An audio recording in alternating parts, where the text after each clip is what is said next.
Assalamualaikum, today with me Weni Ananta and welcome to my YouTube channel.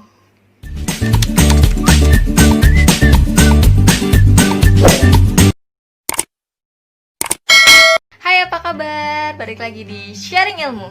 Kalau bisa menyampaikan kebaikan sekarang, kenapa harus ditunda? Oke, spesial di video kali ini aku ngajak suami aku untuk kita sama-sama bikin video karena kita akan bahas tentang persiapan kita dulu waktu mau menikah. Aku yakin sih banyak dari teman-teman mengalami dilematis banget karena mau menggelar pernikahan tapi kita masih dalam suasana pandemi COVID-19, di mana ya pemerintah juga melarang kita untuk tidak membuat acara yang menyebabkan keramaian termasuk resepsi kan. Jadi pasti banyak teman-teman yang memang sudah merencanakan dari jauh-jauh hari, ada yang memang harus tetap nikah di bulan-bulan ini ya, mungkin dengan menggelar akad aja ya kan. Tapi mungkin ada juga yang benar-benar menunda keduanya, jadi sampai nunggu pandemi ini reda, hilang mudah-mudahan. Jadi mereka yang merencanakan akad sekaligus resepsi. Nah, jadi di video kali ini kita akan memberitahukan step by stepnya gimana cara mempersiapkan pernikahan kita pada saat itu. Step yang pertama apa ya? Keterbukaan perihal budget untuk acara resepsi. Iya, betul dia. Keterbukaan budget itu penting. Jadi dari pihak laki-laki mau nyumbang berapa, dari pihak perempuan mau nyumbang berapa. Tapi mungkin ada beberapa budaya juga sih yang kayak kalau memang kalau memang resepsi itu kayak semua ditanggung sama perempuan, atau ada juga yang memang semua ditanggung laki-laki. Itu tergantung pada kalian semua maunya gimana. Kalau misalkan yang cowoknya merasa punya uang terus mau dilimpahin ke cowok semua, ya monggo silahkan. Terus kalau misalkan yang ceweknya merasa sanggup juga orang tuanya atau si ceweknya punya uang, ya apa itu terserah kalian. Kalau untuk menurut kita ini saya sama istri kita sama-sama punya uang sendiri, terus kita pakai uang itu kita gabungin ya, kita satuin, terus melalui budget yang kita punya berdua itu barulah kita menyusun rencana apa aja yang mau kita ini. Pokoknya dari keterbukaan budget itu kan penting. Nah, kalau pas udah disatuin antara uang atau budget dari laki-laki yang dikeluarkan sama budget dari perempuan, nah udah ketahuan tuh kita bisa bikin resepsi yang kayak apa, mau yang sederhana atau yang mewah. Terus bisa juga nentuin, nah dari budget itu bisa nentuin kita bisa gelarnya sebenarnya apa, cuma di rumah aja, apa dekat rumah aja, atau di gedung atau restoran, hotel. Nah kan dari budget itu semua bisa ditentukan. Terus dari ini juga undangan. Nah kalau misalkan budgetnya banyak ya undangannya juga otomatis bisa ngundang banyak orang ya. Benar. Tapi kan balik lagi, nah setelah digabungin tuh budgetnya dapat berapa, nah sesuaiin deh undangannya bisa kira-kira bisa di berapa, karena nanti dari jumlah undangan itu bisa mempengaruhi catering atau enggak jumlah makanan yang akan kita buat nanti, bener nggak? Nah jadi kalau kita waktu itu undangan kita ngundang 500 orang. Kalau untuk cateringnya kita 1.500 porsi, 3 kali lipatnya dari undangan tersebut, karena untuk mencegah kekurangan. Soalnya kan yang datang itu ketika resepsi si ibu dan bapak nggak tahu kalau misalkan dia bawa anak berapa, bawa cucu nggak tahu, bawa saudara kan itu. Jadi nggak bisa diprediksi juga kan untuk mencegah kekurangan lebih baik lebih daripada kurang. Betul. Jadi kalau kita tuh dikali 3, ada juga yang dikali 2, cuma menurut kita takutnya kurang ya. Makanya kalau kita dikali 3. Oke guys, mohon maaf tadi kita masang ini dulu karena tadi tuh kacanya ternyata mantul, jadi kelihatan kalau kita lagi filming. Oke, lanjut kita ngebahas step yang kedua ya. Jadi yang step yang kedua itu yaitu menurut aku penting untuk teman-teman terutama perempuan yang agak perfeksionis nih. Jadi teman-teman tuh menurut aku butuh banget ini loh. Nah, ini itu adalah buku wedding planner. Ini aku belinya di Shopee berapa ya? 90.000.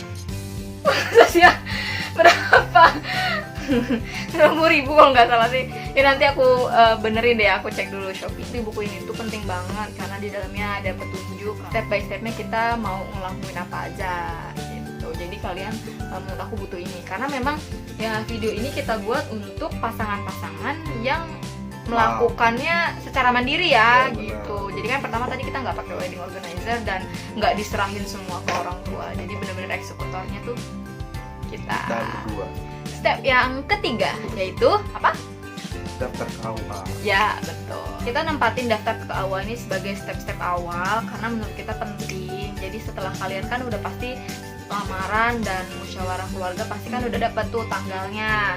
Nah, buru-buru daftar KUA, kumpulin persyaratannya dan langsung daftar KUA karena menurut kita daftar KUA itu penting. Kenapa penting? Soalnya kalau misalkan nggak dari awal, nanti tanggal bulan yang kamu pengenin itu nggak akan bisa dapet.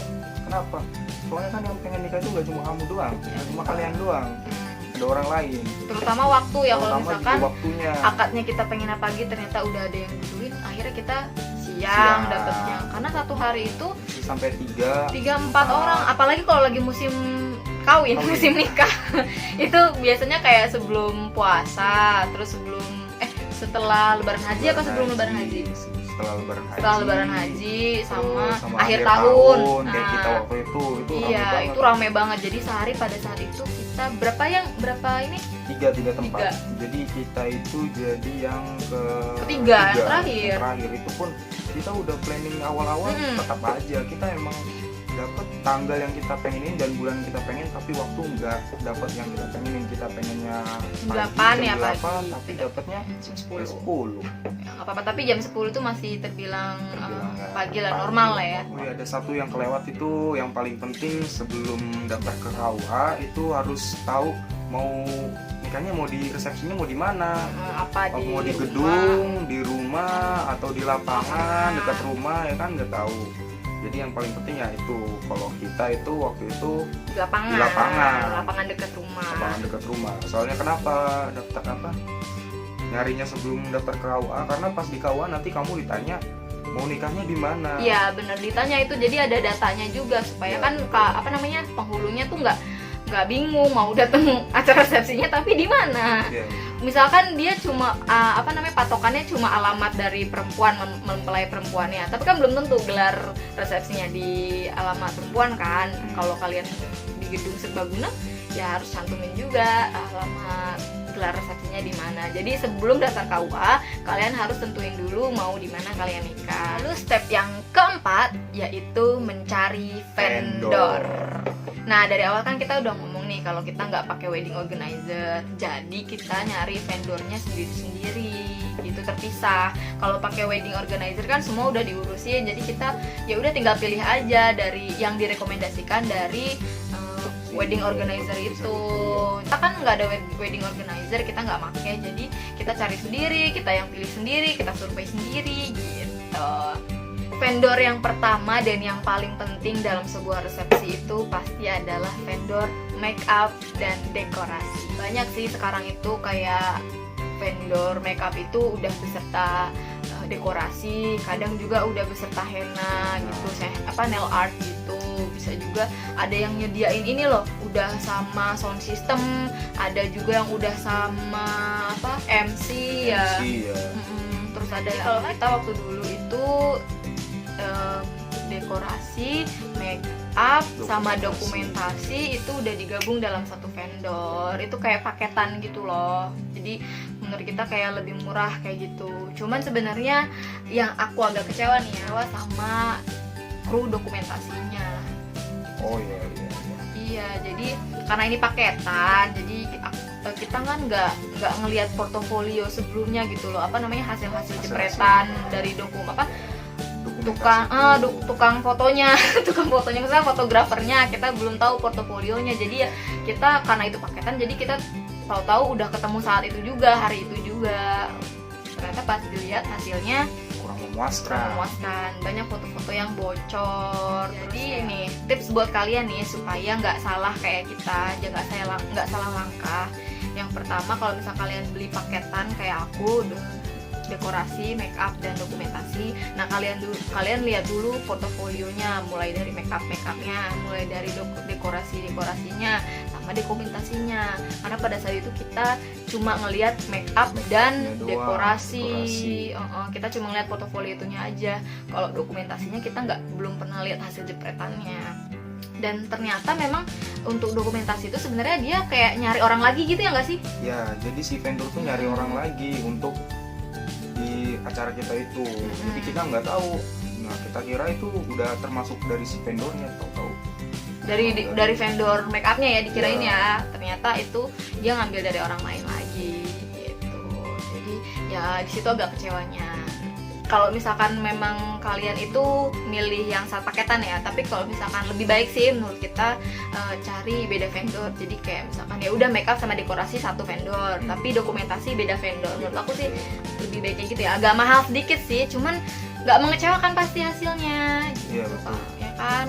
Pengedit cara ngambil gambarnya profesional, cara ngeditnya juga profesional. Kita harapannya seperti itu. Tapi karena kesalahan kita sendiri nih, pada saat itu belum ngecek portofolio dari fotografernya. Nah, akhirnya ya bocor. Banyak yang bocor. Ya sebenarnya antara yang veiled sama yang bagusnya, yang jadinya sebenarnya masih banyak yang bagusnya sih. Cuman ada satu foto yang kita bener-bener pengen banget, tapi itu hasilnya ternyata kurang memuaskan. Iya. Gitu kan. Dua itu ada cooking service atau catering. Buat kalian yang nggak mau ribet acara resepsinya, tinggal pengen jadi, ya kalian bisa pilih catering.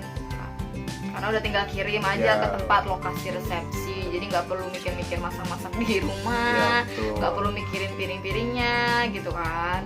Nah kalau kita sendiri kita pilih cooking service. Jadi kita cuma perbedaannya gini, kalau misalkan catering kan udah lengkap, tapi menunya biasanya ditentuin kan, kayak menu udah ditentuin, terus tapi masakan tinggal bawa ke lokasi, tinggal beres, terus cuci piring juga udah ada orang yang cuci piringnya. Nah kalau kita cooking service itu kita bayarnya cuma layanan masaknya aja, jadi kita bayar cuma orang-orang yang masak pada saat itu. Kalau bahan-bahan makanan, bumbu-bumbu semua itu dari kita nyediain sendiri. Tapi alhamdulillahnya cooking service juga dia kayak nyediain ini loh, jasa ngambil-ngambilin piring, kebersihan sama cuci piringnya juga alhamdulillah kita dengan harga yang murah itu bisa dapat jasa masak, terus jasa cuci piring dan jasa kebersihan.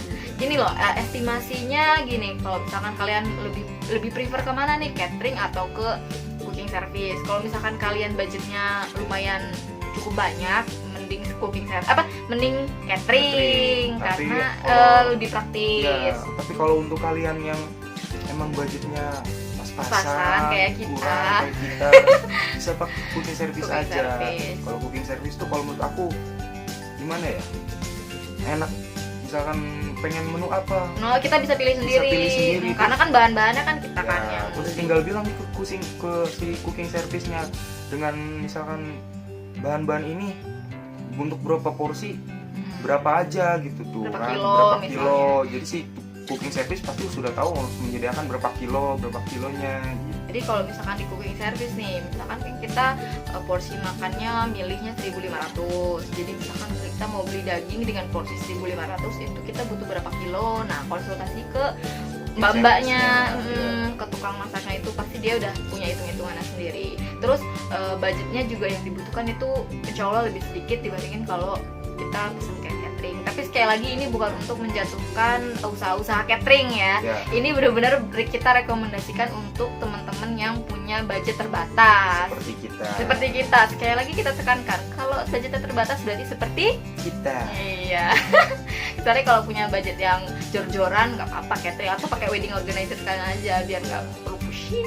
Nah jadi kita mau estimasi nih ke kalian supaya bisa punya bayangan antara lebih prefer ke catering atau ke cooking service. Jadi kalau misalkan ke catering nih, anggaplah satu porsinya 35.000. Karena menurut kita kayak 35.000 udah paling murah nggak sih? Udah paling murah ya? Iya, soalnya kita pernah lihat sih beberapa catering itu, menu catering ya per porsinya segitu, paling murah 35.000. Ada yang bahkan 50.000. Ya coba kita kali ya, 35.000 aja deh ini. 35.000 kita kali ke 1.500 porsi.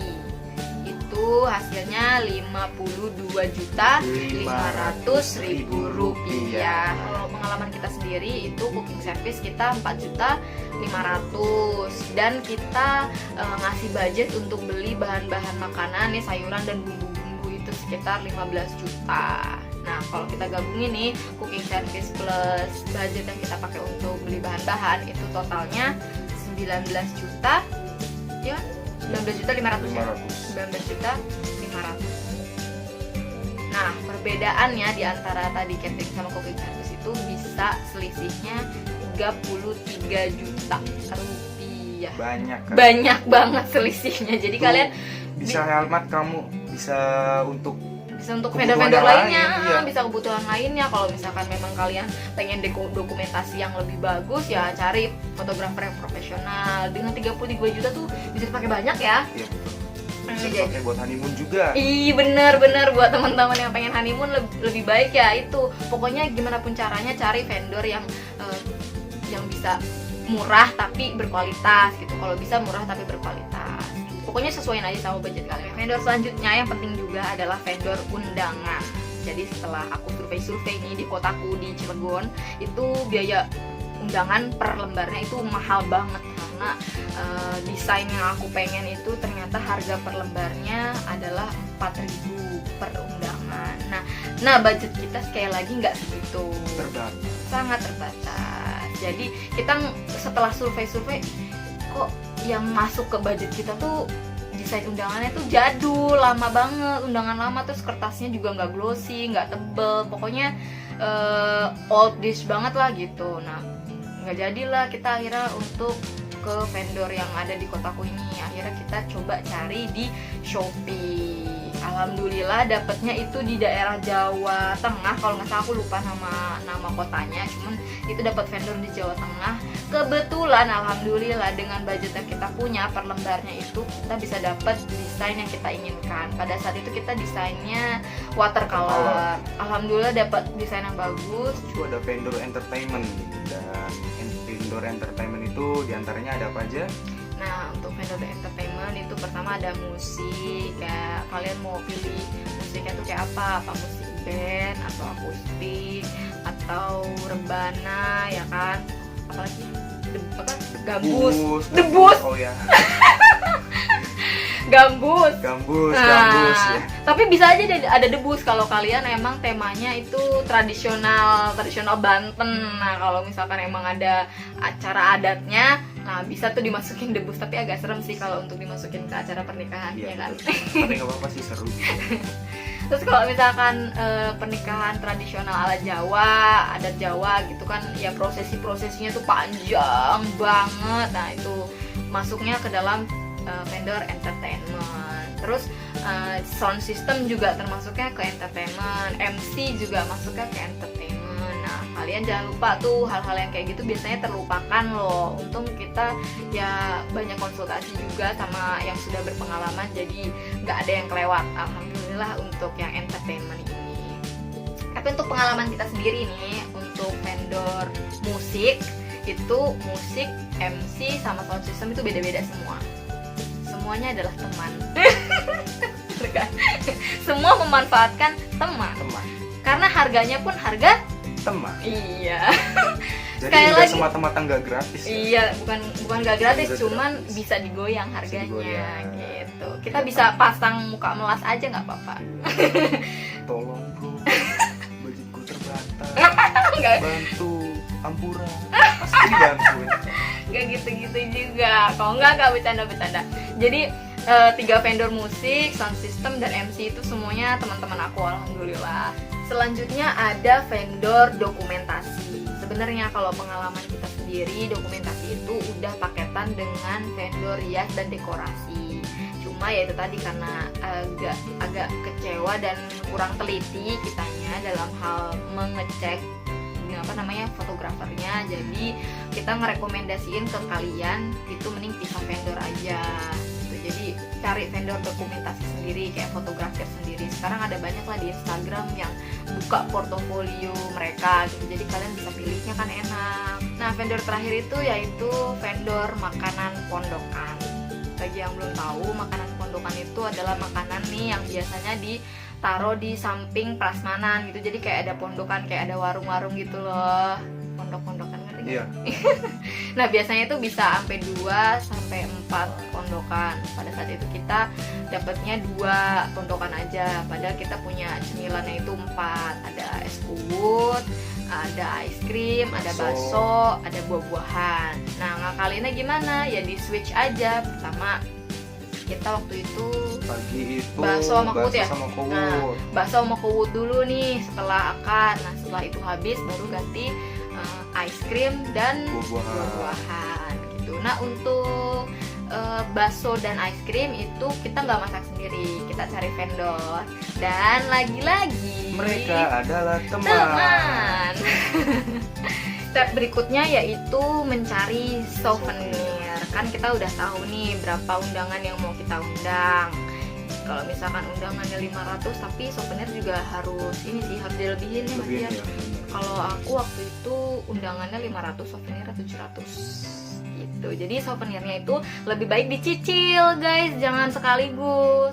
Nah ini termasuk step-step terakhir nih. Jadi penting bagi kalian, terutama bagi pihak perempuannya untuk ya, ini kalian buat timeline kayak gini. Ini sebenarnya udah ada di buku wedding planner-nya guys, jadi udah lengkap. Nah jadi di timeline ini tuh nanti kalian bisa masukin tanggal-tanggal berapa aja kalian janjian sama vendor-vendor. Jadi janjiannya biar nggak kelupaan gitu loh, karena kan kalian janjian dengan banyak vendor kan. Betul. Vendor masak, vendor rias, vendor musik, vendor dokumentasi. Kalau memang surveinya dilakukan secara langsung, kalian butuh timeline untuk nyatetin. Terus kayak tanggal penataran, takutnya lupa. Nah kalian bisa masukin ke timeline sini. Nah itu aja tips dan step by step dari kita, pengalaman kita dalam mempersiapkan resepsi kita. Mudah-mudahan bermanfaat, dan mohon maaf kalau ada salah-salah kata atau tahapan yang kita lupa kasih tahu.